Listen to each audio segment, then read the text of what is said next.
The National Vulnerability Database just quietly stopped being a vulnerability database. And the person who called it first isn't some think tank or Magic Quadrant analyst. It's the guy who's been tracking this system longer than most of the NVD staff has been alive. Brian Martin, Jericho, just published a post called NVD Gives Up.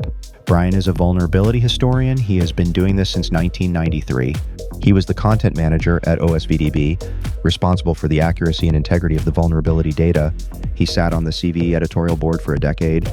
And for a stretch, in real life, Ron Gula worked alongside Brian at Tenable on vulnerability enrichment, which means those two argued about CVE records in meetings that, in fairness, probably shouldn't count against either of their lives. When Brian says NVD gave up, that is not hyperbole, that is a receipt. So here's what NIST actually did. At VulnCon on April 15th, NIST announced a shift to a risk-based enrichment model for the NVD. Translation, NVD is no longer going to try to analyze every CVE. They're going to enrich 3 categories. 1, anything in CISA's known exploited vulnerabilities catalog. 2, anything running inside the federal government. 3, anything designated critical under Executive Order 14028. Everything else gets a new label, not scheduled.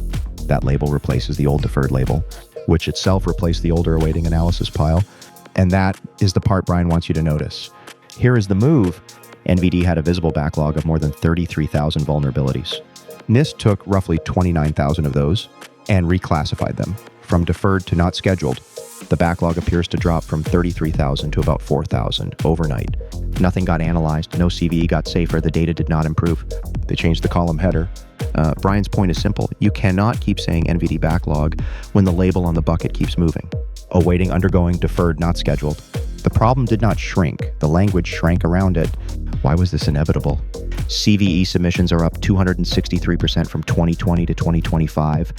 That is not a problem you patch with a press release. NVD was built for a world of a few thousand CVEs a year, not 25,000. So in one sense, this is an honest admission. NIST does not have the staff, the funding, or the mandate to enrich a modern CVE fire hose, and pretending otherwise was making the data worse, not better. The problem is that the rest of the industry built vulnerability management programs, compliance scans, and patch prioritization tools on the assumption that NVD would keep doing that enrichment work for free. That assumption is over. If your program leans on NVD for CVSS scores and CP data, 3 things just changed. Freshness dropped, coverage narrowed to CIV and federal priority software. And every commercial vulnerability intelligence vendor on the planet, Tenable, Rapid7, Qualys, VulnCheck, Flashpoint, and dozens of smaller shops just became more valuable by default. Enrichment is a commercial product now. If you are running a small security team, the practical move is not complicated. Pull from CISA directly. Use EPSS for exploit probability. Use your own asset context to decide what is worth patching. And stop treating NVD as an authoritative feed for anything outside the enrichment priority lanes. The real story is not that NVD is broken. The real story is that the free public government-run vulnerability commons is quietly retiring. We are watching the end of a model that defenders leaned on for 2 decades.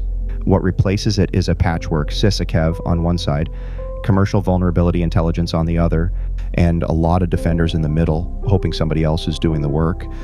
Brian has been writing about this for more than 30 years. He was the content manager at OSVDB. He helped build it. He watched it die.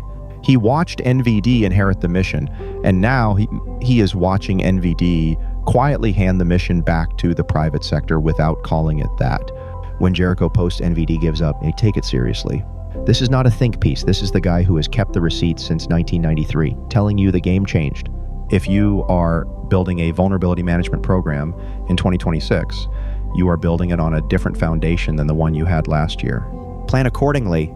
Thank you so much for watching. If you found this useful, please like and subscribe. Yes, it really does help get this content in front of more defenders who need it. And before you go, 3 jokes for you. A CISO walks into a board meeting and says, "Great news, we have patched every critical CVE in the NVD backlog." The board applauds. Then someone in the back raises their hand and says, "Didn't NVD just reclassify 29,000 of those as not scheduled?" The CISO pauses and says, "Yes, and we patched all of those too."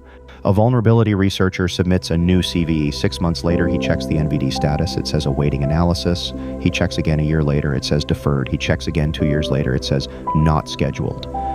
He nods slowly and says, "Well, so it's a vulnerability life cycle now." And finally, a vendor receives a CVE disclosure and immediately issues a statement saying, "We take security seriously and have released a patch." A researcher reads the patch notes and discovers the fix is They changed the error message from access denied to access not scheduled.